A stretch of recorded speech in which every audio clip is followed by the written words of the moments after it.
one of the big topics, which is going wild all over the world, is Pokemon Go. And to talk more about it is Rocco Pasafume. Thank you very much, Howie. Pokemon has had quite a bit of a history here and worldwide. It's originally it's from Japan.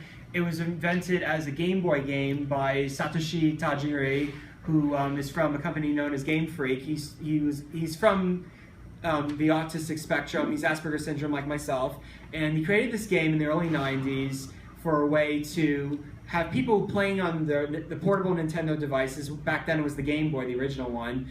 And he basically wanted to create a game where you could collect monsters, because he was big into bug collecting. So he wanted to create a virtual version of that where kids playing on their portable devices would be able to interact with each other, because the Game Boy has a link where some games you could play together. And this was a way, this game used that technology in order to get kids who were living in Japan in like very, urban cities and stuff like that to interact more with each other.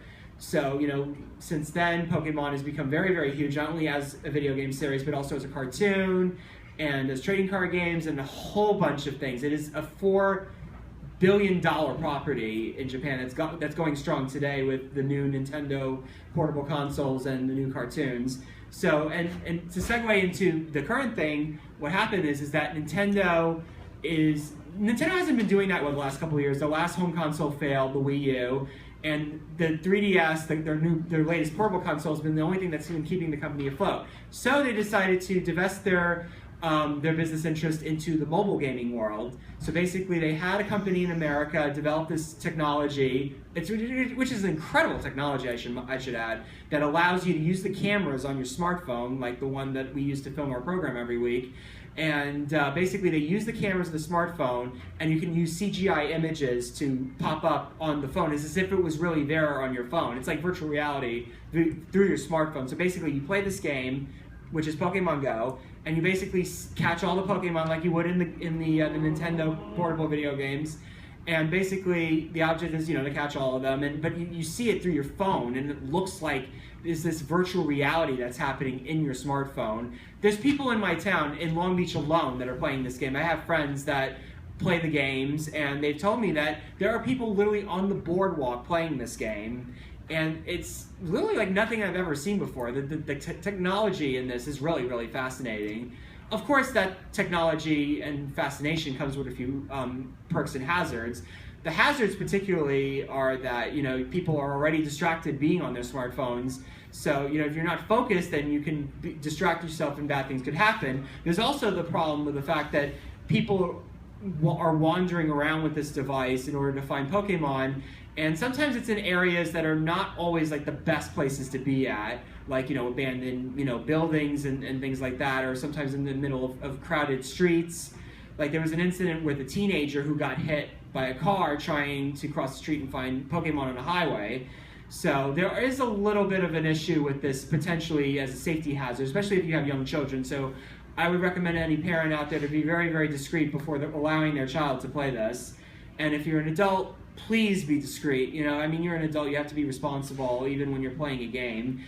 But I think to note the irony of this whole thing is the fact that in Japan, the home of both Nintendo and Pokemon, the game is not even out yet. It's still in the beta testing phase, and because of problems like this, potential problems like this, because there are parts of Japan that are very, very crowded, and there's always the potential for safety hazards to concern. And also, people are on their phones a lot, and there have already been instances on trains, which is the main way people get around in Japan, on their smartphones, people falling off platforms and things like that. So there's a lot of safety hazards that the Japanese are looking into, and which is kind of ironic because this is being, very popular in America and in Europe and in South America and all that. But of course, Nintendo is not a major part of the Pokemon company. There's a lot to that, so a lot of this is out of their control. But I think that overall, people can enjoy it. It's a great, fun new piece of technology, but I think it's also important that people be discreet and be safe with this, because you never know what could happen, even with new technology. So thank you very much, Howie, for letting me speak on this. Okay, Rocco, Pokemon Go. Thank you so much to our special guest, near-death experience expert, Jay Cooper, the one and only musician Jawsticks, and our great regulars Richard Kaplan and Rocco Pasafumi. Thanks to all who made it another special show. And let me wrap with this. My name is Halftime. I want to thank you for your time. Please join us next Sunday night for the show of Halftime. But at this time, we are out of time. See you next Sunday.